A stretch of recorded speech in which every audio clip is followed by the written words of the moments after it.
Well, Louis Popejoy, it is a pleasure. First thing I want to ask you, not really totally related to the actual interview, but I had a friend that came in here quite a bit a few years ago. His name was Samuel Cawood, and he wanted to borrow your bass, and he played a standard bass. Do you remember this Yeah. guy? You remember him? Yes. Yeah, He's so from Pennsylvania, if I remember right. that's right. Now he's out in Las Vegas. Now, what do you remember about him? What do you? Well, he was. I just saw a college student. I knew that he probably was, and he confirmed that. And he was interested in music and enjoyed, you know, Oh, yeah. things involved with that too. Absolutely. Yeah. Yeah. He's still making music, still making some really great music. He's got his own YouTube channel. He's probably going to be the only one who actually sees this. But I think you also know a good friend of mine, Sandler Wagner. Oh yeah. Yes, so I met him out at the Pickery. We worked together for a while. Great guy. Great guy. Yeah, for sure. Well, then let's get into this. So the thing that I do is I write for articles so that people will be interested in coming to the museum. So I work at the Beaver County Historical Museum. Sure. The first thing I want to ask is, do you have any artifacts that might ever be able to be used as like a symbol for the fact that you have taught so many Terre Haute music students? I don't know what that would even be. I understand that. So I want you to just be thinking about that while we go through this, but that's the story I kind of want to write, is that what I'm inspired by is that you have spent so many years dedicated to teaching so many people music, a skill that I think is extremely important. I am a teacher and a musician, so not a music musician or music teacher, but a history teacher. Yeah. Okay. So Sure. just be thinking about that, but that's not totally relevant. First thing I want to ask is, do you remember the first music you heard that really went, oh wow, that's something special, like the first musical memory? That's kind of hard to really pinpoint. Mm-hmm. Because I always looked forward to the time. See, I grew up in northern Indiana, Mm-hmm. in White County, near Monticello. That was the county seat. All right. And I remember from time to time, Dad farmed. And so, John Deere Day, John Deere Day. we would go to Monticello, the Wow. county seat, and that was a big deal going to town. Absolutely. And so we'd go to John Deere Day, and they'd have sandwiches and cookies and various whatever things to somebody had fixed up first to nibble on. Yeah. And there would always be a group of musicians, and this happened regularly. Okay. Well, throughout the season, maybe to start the farming season, or maybe to finish the farming season. So this was the first opportunity I had to see more than one person playing. Mm-hmm. And I was probably 8 or 9 or less, Okay. so it had to be along that period of time. And am I right in assuming that this probably would have been bluegrass music? No, Okay. no, because in White County and in that area where they could hire somebody that was local, which is what they normally had, Mhm. you know, people that played in the community in some manner, different than maybe in this time where there's a lot of bars and people grew up playing in the bars. Yeah. I kind of sort of did in my own way. Sure. So it was just people that somebody knew that played music and had 2 or 3 friends, or a Oh. brother and sister or something like that. All right. Interesting. And could I get I hate to be so crass, but Yeah. could I get a time frame of when that would have been? Well, that would have had to have been, let's see, I was born in 43. Let's go 10 years later than that, 53, 50, Okay. in that neighborhood. All right. Would you have been exposed to any rock and roll music at that time, or would it have been more? Very little, really, because it was just getting going. You know, music in the 50s, Oh yeah. well, it wasn't much rock and roll. Sure. Sure. 'Cause, Especially you in know, rural Indiana. I The bet. electric instruments had not come to the fore all that strong That's true. altogether. You know, nothing like it did 10 years later. Mm-hmm. Wow. Okay. Very cool. Great answer. Let me see what I got next. What was the first instrument you really pursued? Well, Dad had a mandolin, Mm-hmm. and of course he told me not to mess with it. And I don't know where he put it, so I couldn't. Okay. But Never in my 3rd grade of school, I missed the 3rd grade because I was pretty sick. I had what's called dropsy. That's Okay. where you swell up with water and you can't close your hands. Okay. I couldn't bend over to put my shoes on, Huh. and I would just water Okay. because there wasn't nothing in there I couldn't eat. I Just don't know. water. I don't know all the details. Yeah. Okay. You're not the doctor. You're just the victim of it. I Yeah, get it. Okay. yeah. But yeah, I missed most of the third grade, and my sister that was 9 years older than me would bring my homework home that I should know about, and I passed the class, Okay. the third grade, Good. because I knew what I had to know. I just couldn't go there and prove it. Yeah. But I did all the paperwork, and so then doctor said, "Well, get this boy an instrument that he can blow air into, and get him some more air and blow in, and get some air flowing in the lungs. He can't go out and run." So a trumpet came to the house. Trumpet. Okay. Yeah, the band teacher had a trumpet that he had used in his college days, and he was done with it as far as he's concerned. Okay. And so for $40, I had a trumpet. Very nice. Interesting. So almost out of medical necessity, you needed to play something. The doctor's orders. You gotta play some music. Yeah. Well, that's funny. Okay. Well, I mean, I guess so. What eventually drew you to bluegrass music? Because that's not so traditional here in Indiana. Exactly. I heard Earl Scruggs playing the banjo. Mm-hmm. Before that, I had heard a guy by the name of Scotty Wiseman. He was from South Carolina, North Carolina, something like that. And him and his wife had been on the WLS out of Chicago, National Barn Dance. And so I heard his banjo playing, and I thought what he played was pretty cute. Okay. And Dad had a banjo, and wasn't ready to play. I never did get ready to play. I never was able to get it functional. And he had two banjos, one with 4 strings and one with 5 strings. And he wished he'd played all 3 of those instruments, the mandolin and the banjos, either one of them. Mm-hmm. Yeah. Well, no. He was too busy farming. I understand. He wasn't as interested as he needed to be to really put time into it. Mm-hmm. Now, that's interesting because I think you said now that your father owned a mandolin and a banjo, he's not really a musician, was he? No? Just kind of interested? I heard him try to play it a couple times, and he had somebody show him some things. And in the box where the mandolin was a paper that said, "Here's what you should be doing." Mm-hmm. Okay. So I went to doing what it said I should be doing, and Okay. Interesting. Now, because I know you're a music teacher, then did you ever try to teach your father any kind of music, or he was never really interested at all? oh, I just knew he wasn't interested. If he was, he didn't even pick it up one time. Ah, I see. He didn't try to say, "How am I going to do this?" Mm. Yeah. He didn't care. He'd watch me play, and he kind of didn't say he enjoyed necessarily what I played or not. It was all things that I know that Mom and Dad sang, and he didn't sing that much, but you'd hear him humming a tune once in a while, and Mother going around the house singing various little ditties that she learned at church or at school or something. So That's good. That's good. Let's see what I have next. How did you get into teaching music? How did that really start? well, I came to school here in 1961 after I graduated. At ISU, I think, right? Yes, yes. I had a couple teachers that had graduated from here, and they said this would be as good a place as any. It doesn't matter where you go, whatever you're going to do, you'll do anyway. Mm-hmm.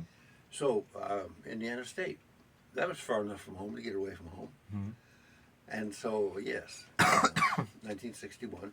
Well, I hung around town, but then somehow or other I was at Southland Shopping Center. Turns out the Conservatory of Music was a store that was there that did music, obviously.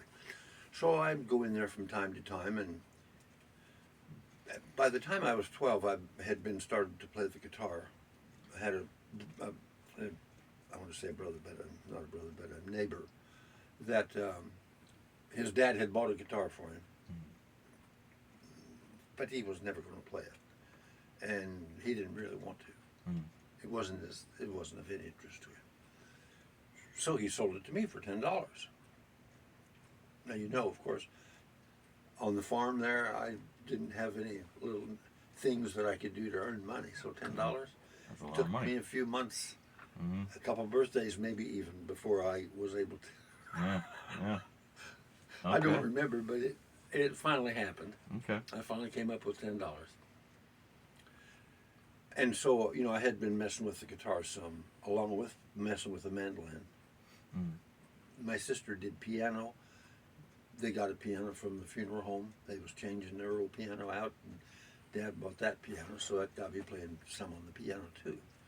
I mean, there's a number of factors that came into my life along the way. Mm. Well, okay, so I was at the conservatory there, and I was picking around on the mandolin that the guy had hanging on the wall. And he said, "Hey," he said, "Did you ever try to show anybody how to do that?" And I said, "I never found anybody that wanted to know how." He said, "Well, what about guitar? Do you do guitar?" And I said, "Yeah." He said, "Well, do you read music?" And I said, "Well, kind of, sort of." Well, I enjoyed reading music because playing that trumpet, Mm-hmm. that got me reading music, and I played some on the piano with my sister. That I understood what she was doing. Mm. So one thing led to another. He said, "Well, I've got a teacher that's not going to be here in 2 weeks. She's going to be gone, and she's got 7 students. Would you mind giving that a try?" Oh, I said, "No, I'd be happy. I'm going to be a teacher anyway. I'm going to college to be a teacher. Yeah. There's some practice on teaching somebody something." Exactly right. Bingo. Well, very interesting. Wow. And so, what year would that have been roughly? I think you 61. 61. Okay, so I've been a senior. Okay. Maybe 62. 162. So then you're going on 60 years of teaching music. Well, pretty much. My goodness, it's very respectable. Very respectable. Well, it's very pleasant. I can't imagine. Well, it's what I'm supposed to be doing. Could you elaborate on that? What do you mean that's what you're supposed to be doing? Well, each one of us have been put here on this earth to do something, Mm-hmm. not just to go, "Oh, here I am." Mm-hmm. And Right. I can't. You got to find your purpose. Well, there is a purpose for each one of us, and there is something that we would enjoy, and something that we would, be able to be beneficial to our fellow humans. Absolutely. And so, the bottom line is, I was supposed to do this. Mm. There's all kinds of things that prove I was supposed to do it. The fact that it's been successful is a help, Yeah. And it's not only the success that you see. There's been so many people I've helped that would have never played. Oh, yeah. Yeah. Period. And I know that because I just know how things go. I've seen too many people that wish they had lessons when they was younger, but they couldn't afford it, and didn't do it because it didn't work. Everything went against that. And when they got to be 60 or 70 and got retired or whatever, all of that, then they found me and said, seen that I had taught somebody how to play, "Maybe you could help me." Mm. "Yes, sure can. Sit down here." Absolutely. That's really very cool. I do appreciate that. I also took music lessons when I was a very young child, drum lessons. Since then, I've learned basically everything with frets and strings. I can play trumpets, anything with my wind. No, not so much. But my drum teacher Brad Brown from Bedford, Indiana, I still think of him frequently because musical teachers especially, do have a very deep impact on the people we become. So I really want to say that even though I've not taken lessons from you, I have a high respect for the work you do. Thank Sure. you. Absolutely, it's incredible. And so I've only been history teaching for 2 years now. So even that, I'm still trying to get the ropes of. But music teaching, that's interesting stuff. Let's see. I think so. I looked through all of the Vigo County Historical Society's records and tried to find everything I found on you. I could only find one interview I think you did in 2009 for Terre Haute Living magazine. Yeah, that's the picture that's up there. Yep, that's the one. Yep, exactly. That might right. be I'm not sure what was there. No, I do remember at one point you said that you find teaching to be more rewarding than playing, or something to that effect. Yeah. That's still the case for you? Oh, heavens, yes. Heavens, yes. I love to play, don't get me wrong. Mm-hmm. But I so much more appreciate that I can have the opportunity to help someone know what they need to know as soon as possible. Wow. Yeah. There's certain things you have to know. Mhm. Just have to. If you can, a lot of people can teach themselves. I did myself. I had no choice for the most part. There's a lot of things on the technique of how you do something. I had to figure it out. Well, it's no big deal. On a string, you push it down and hold it till it has a good sound, and do another one, and so forth. So anyway. Yeah. And I think, so for drums, I definitely learned from my band teacher and from Brad Brown. But as far as it goes with guitar, piano, most of that stuff I have always considered myself self-taught, but Yeah. more recently I kind of say no one's really self-taught. We always have Yes. someone to look up to, someone to go, I want to do that thing. Yeah. You think that's the case? Oh Or? yes, yes, Okay. yes. How would you know it's to be done? Right, right. You gotta find someone to teach you at least a little bit, even if they, I mean, They don't Earl have to say a Scruggs. word to you. All right, Earl Scruggs never said a word to me. That's but, right. but we learn from him. We learn Yes. from him. Well, if you can't learn by watching, well, okay, you might not learn it so easily. Exactly. But if you can learn by watching, if I see somebody do something and I want to do it, it ain't going to be long until I will if I have the tools that it's there. Mm-hmm. Now, when you first started with music, did you want to do bluegrass music, or? No, I didn't know anything about it. I did not hear about Bill Monroe and Earl Scruggs until probably 1960. For sure, 1962. Okay, interesting. I'd heard about them maybe, but no, these were foreign names to me. Who did you want to be like in, say, 1960? Gosh, I didn't because I had not really connected with bluegrass music. Mm-hmm. I heard people from the barn dance. There's a bunch of names that stick in my mind: Lulabelle and Scotty. Scotty Wiseman, the banjo player. I thought that was pretty cool. Him and his wife would go play and sing. Mm-hmm. So I'd seen people entertain, and I'd seen Red Skelton, Mm-hmm. and I never was funny, so that wasn't going to be me, Okay. because he come up with this stuff that just rolled off of him like water off of a duck. Mm. Some people have that. Oh my goodness! I think of Rodney Dangerfield. Oh yeah. Big fan? Well, I'm just saying. He's smooth. He's. I mean, where one does he after the get other. that? Boom. Where's that come from? No idea. Where's that? I used to wonder, where do these people get all these jokes? How's that come about? Yeah. And then listening to Bob and Tom one morning, they had 2 or 3 people in a row that they was featuring on that particular show, and they was all crazy, they're just loaded with stuff, and then they play off of each other, and it's like bouncing the ball back and forth. You know? Yeah. Oh yeah. So that's just a given that you do that. You ain't funny unless you really are funny. Mm-hmm. The only way and the other way you're funny is pathetically. People are laughing at you, not with you. Yeah, exactly. That's tragic reality. It really is. So tell me then, there's a lot of ways you can be a successful musician. You could be a rock star and have 80 million fans or whatever. Or what is your opinion? What is a successful musician? Well, Someone who does music exactly how music is supposed to be done. oh, well, don't you know, there's no exact to that. Okay, tell me about it. Well, 6 people will take a song. If they don't hear somebody else play it, they'll have a way of playing it. Mm-hmm. If they take a recording of somebody's song, and they say, well, how would you play that? Then not one of them going to play it the same way as that other person. Exactly. Now we'll play in tune. We'll play in time. Mm-hmm. Yep. Other than that, They'll have their own unique way. you bet. So I guess then, is it better then to have a lot of fame and a lot of people, saying, yes, you're doing a really excellent thing, or is it better to have a small fan group who are, very dedicated, but they're not going to make you a lot of money necessarily? So, like, what is success for a musician in that way, I guess? Well, I would have to say that you have to measure success first. Mm-hmm. Mm-hmm. Yeah. And you have to say what that is. Sure. Success is doing what your creator put you here to do. Exactly right. And because that person was a good singer or a great player, or I think of Elvis, hello, goodbye.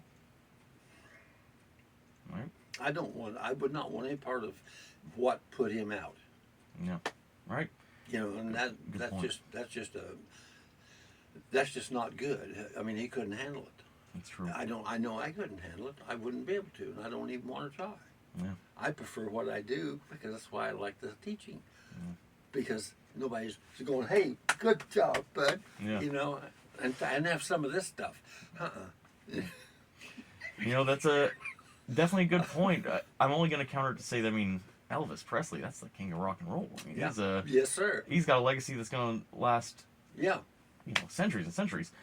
But the end is not so nice. The end is not so nice. I used to play chess. Mm-hmm. The only way I enjoyed the end game was when I was saying, checkmate. All right, I see what you mean. Uh-huh. I see the point I there. didn't ever care for it the other way. As a fact, I'd do this to the board when I saw it was going that way. Mm-hmm. I declined Yeah. your game. Yeah. I'm not going through the rest of it. I do know what you mean. See, Samuel, who I play with, he's much better than me, and we've tried to play before, and normally what happens is I know the entire game. I'm going to lose this. This is not fun for me. I'm just going to keep playing. Yeah, I'm not playing the game. It ain't fun.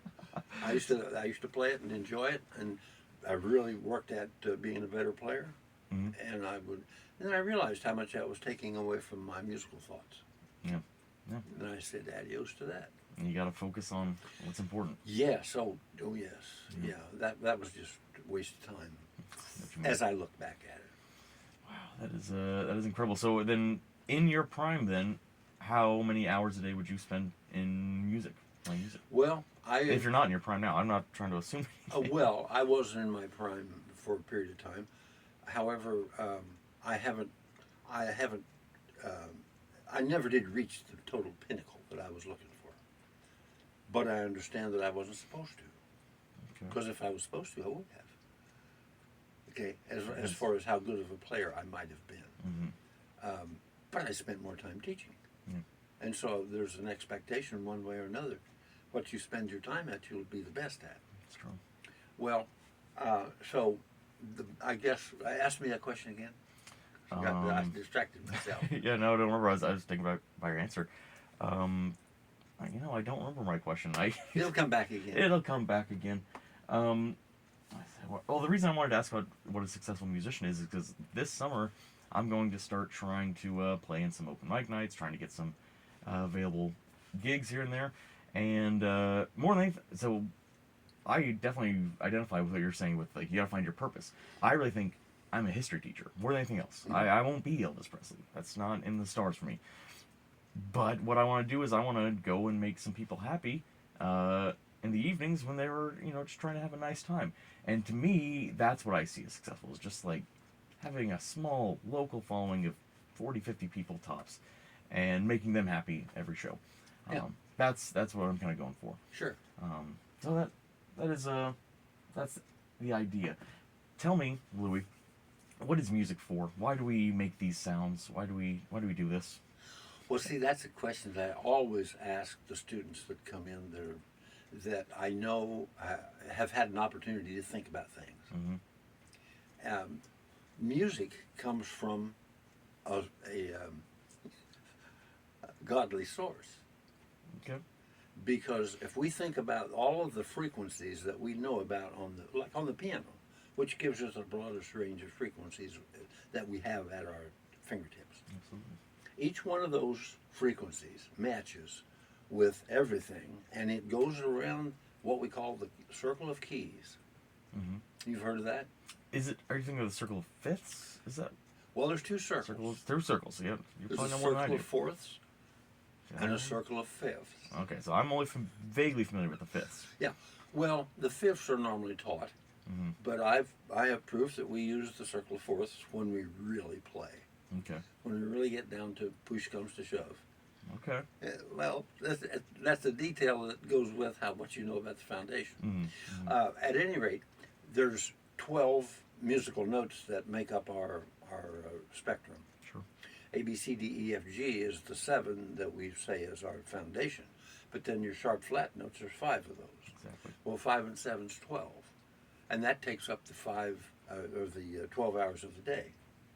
That is for the major scales. Mm-hmm. Mm-hmm. Well, there's 12 minors. That's right. So that great light that's shining out there tells me there's 12 hours worth of major light to match the 12 major scales. And then after it gets dark, there's 12 dark ones. Wow. They sound minor. Yeah, that's a interesting thought there. So that, to me, that proves, not beyond somebody's shadow of a doubt but mine, Okay. that the Creator wanted us to have that choice of things to work with, to match the hours of the day, to sing the praises to Him the way the angels did before there was humans. Okay. Wow. Now, this will certainly not be the focus of my article, but are you a religious man? Most certainly. Most certainly. Well, Oh excellent. yes. Same here. I was raised in the church, and I actually just started with a church that I'm going to be starting to play guitar for them as well. And I need a guitar strap, so I think you're going to help me out in that way. Okay. Bring some, honest praise to these people. So, Sure. Sure. So, excellent. Did you ever play in a church band? Did you? What's your connection with religion and music? Well, Is there even a distinction? well, presently I am attending a church, and I play the I'll call it the fiddle, Mm-hmm. as the piano player and organ player, and there's a guitar player there. As they're playing, I do what the fiddler will fill in